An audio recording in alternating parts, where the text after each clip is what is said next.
கிறிஸ்துவுக்குள் அன்பான தேவனுடைய பிள்ளைகளே, வானத்தையும் பூமியும் உண்டாக்கின கர்த்தருடைய பரிசுத்த நாமத்தில் உங்களை வாழ்த்தி ஆசீர்வதிக்கிறேன்.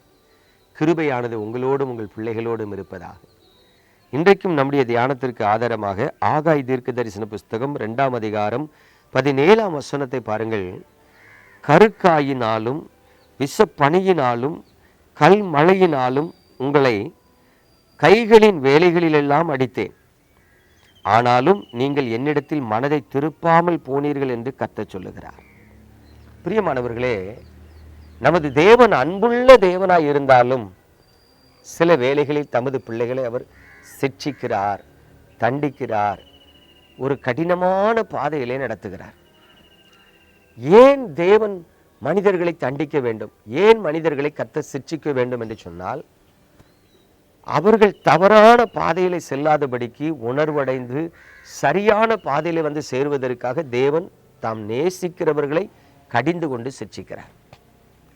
இப்போ கவனித்து பாருங்க, வேதம் அதனால தான் சொல்லுது, தேவனுடைய சிட்சையை நீ அற்பமா எண்ணாத, தேவன் சிட்சிக்கும் பொழுது சோர்ந்து போகாத அப்படி. எல்லாருக்கும் தேவனிடத்திலிருந்து தண்டனை வருகிறது இல்லை, ஆனால் தேவனால் எவர்கள் நேசிக்கப்படுகிறார்களோ அவர்களுக்கு தண்டனை வருகிறது. என் வாழ்க்கையில் பொதுவாக நான் சரீர பலவீனம்னு சொல்லி மருத்துவமனைக்கு அதிகமாக போனது கிடையாது. ஆனால் சில நேரத்தில் என் சரீரத்தில் பலவீனம் வரும்போது நான் தேவ சமூகத்தில் போய் உட்கார்ந்து அப்படியே ஜெபிப்பேன். ஆண்டவரே, என் சரீரத்தில் இப்படி ஒரு பலவீனம் வந்திருக்கு, ஏன் அனுமதிச்சிங்க? அந்த பலவீனத்தை என்னை விட்டு எடுத்து போடுங்க. 1 நாள் 2 நாள் 3 நாள் தேவ சமூகத்தில் காத்திருந்து ஜெபிக்கும் போது ஆண்டவர் என்கிட்ட பேசுவார். நீ ஒரு பாவம் செஞ்சாம்பார். நானா? ஆண்டவரே, நான் உங்களுக்கு விரோதமாக பாவம் செஞ்சேனா? எப்போ செஞ்சேன், என்ன செஞ்சேன்னு விசாரிப்பேன். நம்ம ரட்சிக்கப்பட்டிருக்கிறோம், அபிஷேகம் பெற்றிருக்கிறோம், கர்த்தரால் நடத்தப்படுகிறோம், தேவ சமூகத்தில் ஒவ்வொரு நாள் காத்திருந்து ஜெபிக்கிறோம். என்னால் எப்படி பாவம் செய்ய முடியும்? ஆண்டவர்கிட்ட விசாரிச்சு சொல்லுவார். 2 நாளைக்கு முன்னாடி உன் நண்பன்கிட்ட பேசிக்கிட்டு இருந்தேன். ஆமாம், நீ ஜாலியாக பேசிகிட்டு இருக்கும்போது ஒரு லூஸ் டாக் விட்ட அப்படிம்பார். ஆமாம் ஆண்டவரே, அது பாவமா அப்படின்னு ஒரு நாள் கேட்டேன். அப்போ ஆண்டவர் சொன்னார், நீ யார்? என் பிள்ளை. உனக்கு என்ன அடையாளம் இருக்குது? தேவனுடைய பிள்ளைன்னு அடையாளம் இருக்குது. நீ உன் நண்பன்கிட்ட பேசினாலும் உனக்கு ஒரு லிமிட்டேஷன் இருக்கு. ரட்சிக்கப்படாத ஒரு சாதாரண உலக மனிதன் மாதிரி உன் நண்பன்கிட்ட நீ பேசினா அவன் என்ன நினைப்பான்?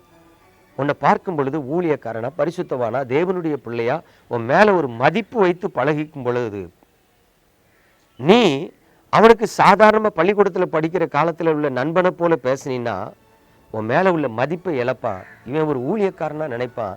நீ ஏன் அந்த லூஸ் டாக் விட்ட? அது எனக்கு பிரியம் இல்லாதது. அது ஆண்டவர் அவர் சொல்றாரு, எல்லாவற்றையும் அனுபவிக்க எனக்கு அதிகாரம் உண்டு, ஆனால் எல்லாம் தகுதியாராதுன்னு சொல்லியிருக்க. நீ உனக்கு ஒரு தகுதியை வைத்துக்கொண்டு பேச வேண்டாமன்னாரு.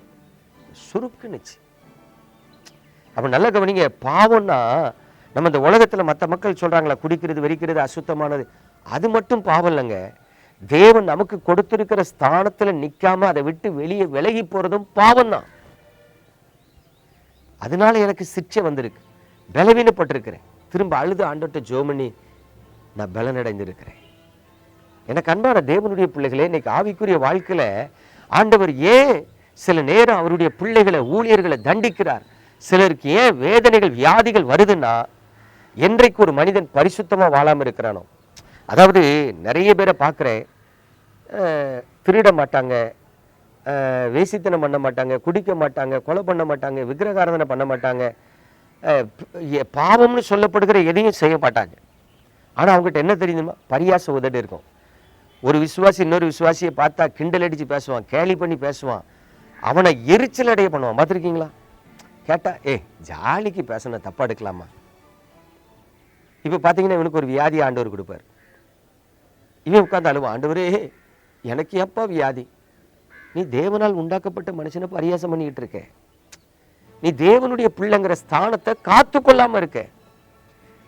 தேவனுடைய பிள்ளைன்னா அன்பாதான் இருக்கணும், பரிசுத்தமாக தான் இருக்கணும், உண்மையாக தான் இருக்கணும், மற்றவர்களை மதிக்கிறவர்களாகத்தான் இருக்கணும், அசட்டை பண்ணக்கூடாது. சில விசுவாச பிள்ளைகளை, வாலிப பிள்ளைகளிலிருந்து சில விசுவாசிகளை பார்க்குறேன், போதகர் சொன்னாலும் அவர் சொல்லுவாரியா, அவருக்கு என்ன அப்படிம்பாங்க. பெற்றோர்கள் சொன்னாலும் சும்மா இருங்கப்பா, தொணன்னு வராதிங்க. பாருங்க, ஆலோசனைக்கு செவி கொடுக்கவே மாட்டான். யார் என்ன சொன்னாலும் நான் எப்படி இருக்கேன்னு ஆண்டவருக்கு தெரியும், நீங்க ஒன்றும் பேச வேண்டாம்பா. அப்ப பாருங்க, அங்க தாழ்மை இருக்கா, சகிப்புத்தன்மை இருக்கா, ஆலோசனை ஏற்றுக்கொள்ளுகிற நல்ல இருதயம் இருக்கா? இல்லை. அப்ப இது எல்லாம் பாவம். அப்போ ஆண்டவர் என்ன பண்ணுவார்? சிக்ஷை கொடுப்பார், தண்டிப்பார். உனக்கு வர வேண்டிய ஆசீர்வாதம் வராது, காலதாமதமாகும். பிறகு உட்காந்து ஓன்னு அழுறது, நான் என்ன பாவம் செஞ்சேன்? உன்னுடைய கவனக்குறைவு, உன்னுடைய அசட்டை கீழ்ப்படியாம உனக்கு ஆசீர்வாதத்தை தடுக்குது. பிரியமானவர்களே, அதனால தான் ஆண்டவர் சொன்னார், விழித்திருங்கள், நீ கவனமாயிரு, இல்லைன்னா தேவன் தண்டிப்பார். அப்ப கவனிங்க, ஆண்டவருங்க சொல்றாரு, நான் சிலரை தண்டிக்கிறேன், ஆனாலும் என்கிட்ட திரும்ப மாட்டிக்காங்க.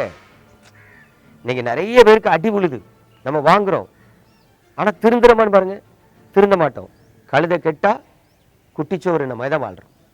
இயேசுவின் நாமத்தில் சொல்றேன், தயவு செய்து சில சிக்ஷை வருது, தண்டனை வருது, இழப்பு வருது, போராட்டம் வருதுன்னா உங்களை ஆராய்ஞ்சு பார்த்து கர்த்தரிடத்துல திரும்புங்க. கர்த்தர் உங்களை ஆசீர்வதித்து உயர்த்தி கொண்டே இருப்பார். நம்ம ஜெபிப்போமா? பரிசுத்த பிதாவே, இந்த கிருபையுள்ள கரத்தில் எங்களை தாழ்த்துக்கிறோம்.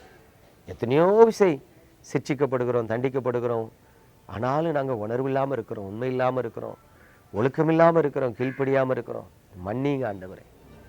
எங்களுக்கு கொடுக்கப்பட்ட இந்த காலத்தில் ஆகிலும் நாங்கள் திருந்தி குணப்பட்டு வாழ உதவி செய்யும்.